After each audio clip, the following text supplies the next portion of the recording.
Cliff, welcome to the St. Augustine's Asylum for the Mentally Ill. My producer Tom said good things about you. In your backpack is a flashlight, a voice recorder, an EMF, and a couple of little fun occult things. We'll let you know when to take those out. Ready to pay off some of those college debts and beer tabs? Well, of course you are. And when you're ready, enter in through those front doors.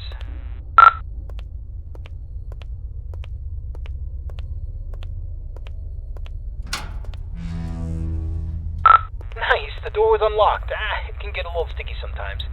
So here's the story behind the St. Augustine's Asylum for the Mentally Ill. It was founded in the 1880s, closed in the 1960s, and a lot of nasty stuff happened here. I mean, this place is only supposed to house around 500 patients, but at its peak, it was around 3,300 patients in here. I mean, the place was, less of a hospital and more of a place where you dropped your problems off and hoped they disappeared.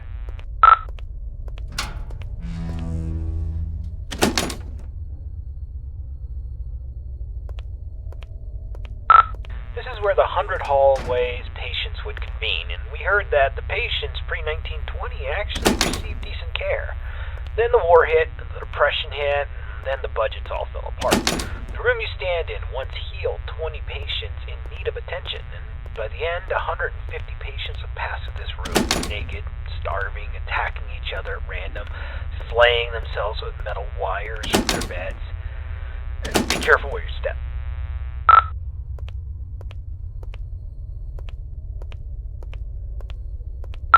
Alright, this is a good place to start. I want you to take out your voice recorder, and I'll hopefully be able to awaken this place. Okay, spirits of St. Augustine, please reveal your presence to us. Show us that you are in this room. Feel free to interact with anything, or speak to us. Use your words, use your voice, and let us know that you're here. Okay, play that back. Know that you're here.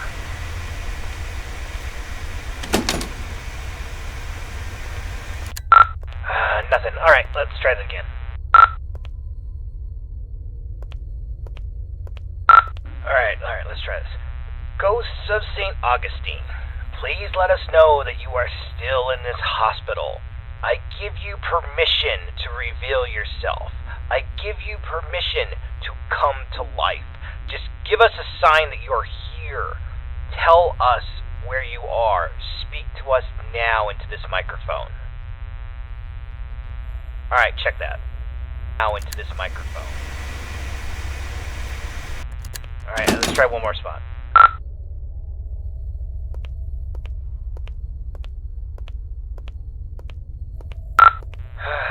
Ghosts of St. Augustine, you're all a bunch of ghoulish pricks. Show up or piss off!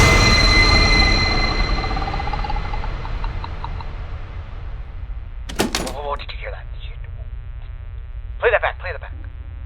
Pricks, show up or piss off.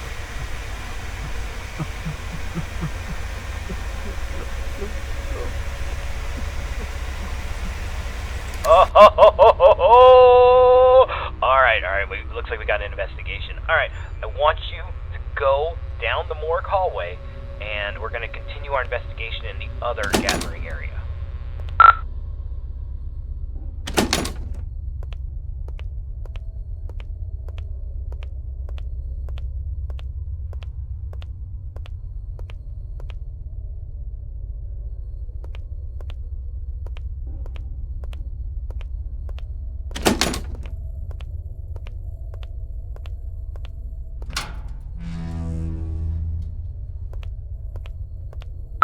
Okay, of the 4 areas you need to visit to fulfill your contract, the East Social area is the first on the list. This is the area where the inmates who are deemed a danger to society would convene. You'll go to this room and perform a summoning ceremony.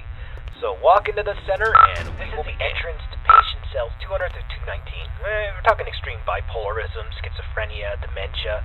Not necessarily dangerous, but it could be a challenge for society. Dang, the door's locked. This sucks.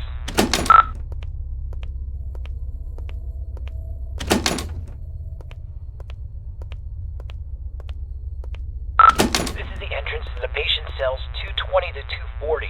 This is where they kept the lunatics, the murderers, the sociopaths, the worst of the worst, including Clive the Peeper Johnson.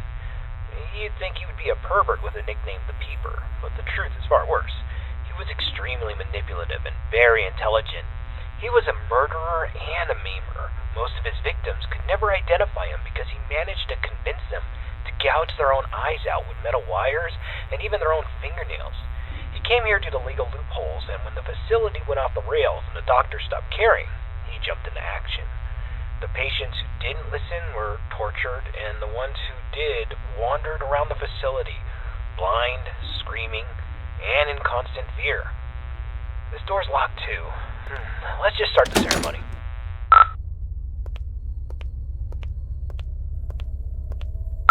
Spirits inside this asylum, we know that you're here. We release you from your restraints. Come forward and live again. This person is no longer shielded from the realm of the dead. You may be seen, interact, and manipulate him in any way as you see fit.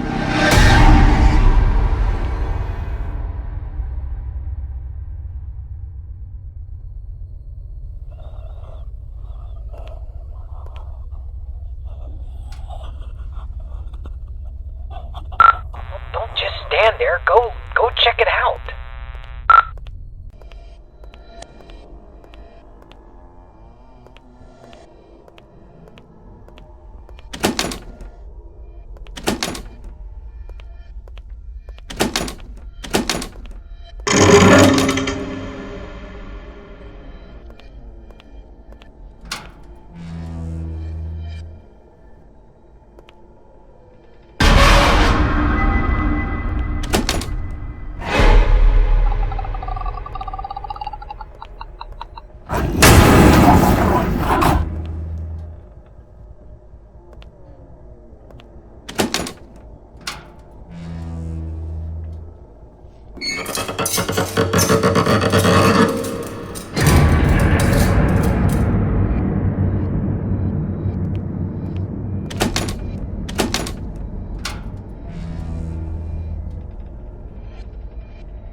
Get the hell out of there. Just go to the front door and get out.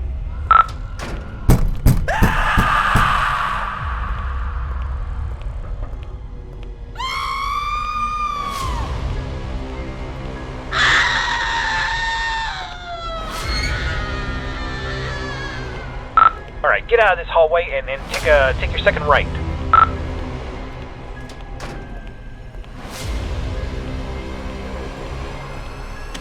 Door's locked. Damn it. Oh, okay, there's a staircase. Take this staircase up to the second floor, and you should be next to a fire escape. You should be able to get out that way. So go up the staircase.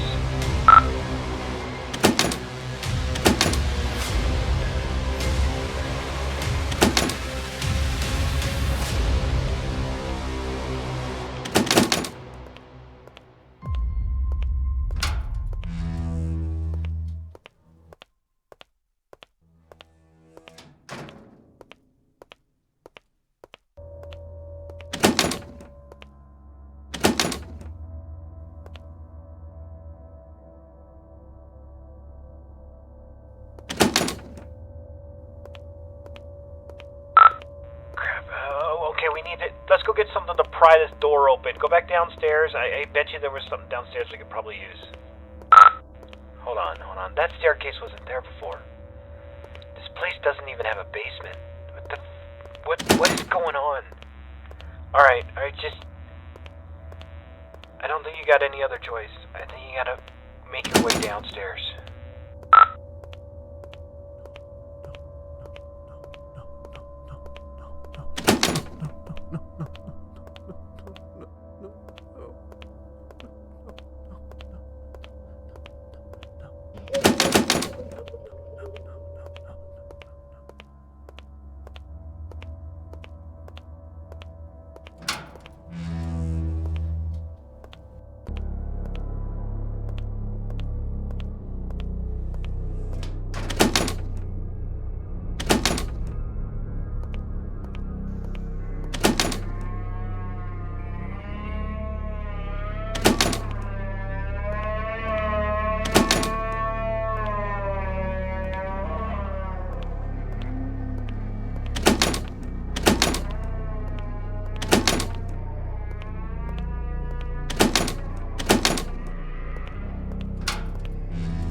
Alright, confession time.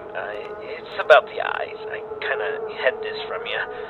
There's an urban legend, and I repeat, it's an urban legend about the peeper, Clive Johnson. You see, there was a patient who suffered from dementia and swore that Clive was more than just a mere man, and he would kind of haunt this patient all throughout the day. You know, rampant hallucinations that progressively got worse, but at night he never saw the peeper. Then he discovered that if he closed his eyes, he could escape Clive, but whenever he opened them, Clive would be there, waiting for him and getting closer and closer. Eventually, the patient used a fork, and he blinded himself. And while he was soaked in his blood from his sockets, he screamed to the entire hospital that he was free, he was safe. And a week later, 2 more patients charged Clive with stalking them, even though he was confined to solitary. I mean, it's crazy. They took their eyesights, too. This pattern didn't stop. I thought it was BS, but based on what we've seen tonight, I'll pretty much believe anything. So, try to get the hell out of there, and if it gets too intense, try to shut your eyes.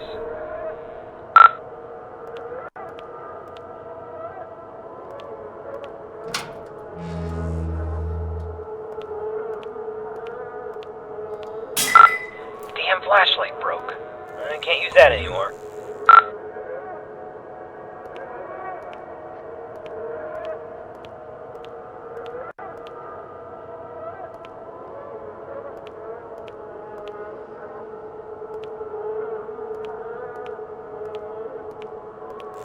A little closer. I see you now. Rapid fire, run! He sees you!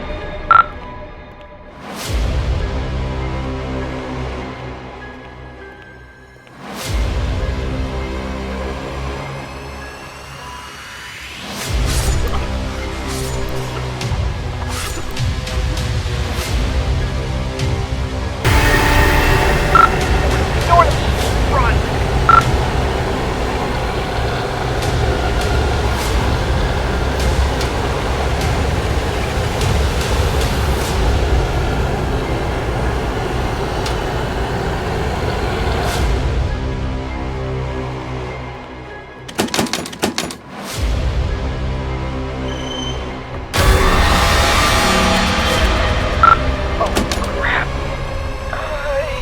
You got a choice.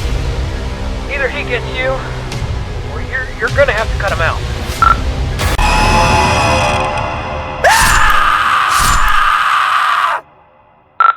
Holy crap, man. I can't believe you just did that. You freaking gouged your eyes out with a scalpel. Are you alright? I know you're not. Holy crap. Alright, we're getting a picture from your camera. Bad news is it's pitch black. There's no light. Your room, there's nothing I could see. The flashlight went out, and we don't even know where you are. I'm not going in there. Are you going in there? I'm not going in there. Hell no. Look, if you can't feel anything, I'm sorry, but we're not coming. I'm sorry, man. I have to go. I'm sorry.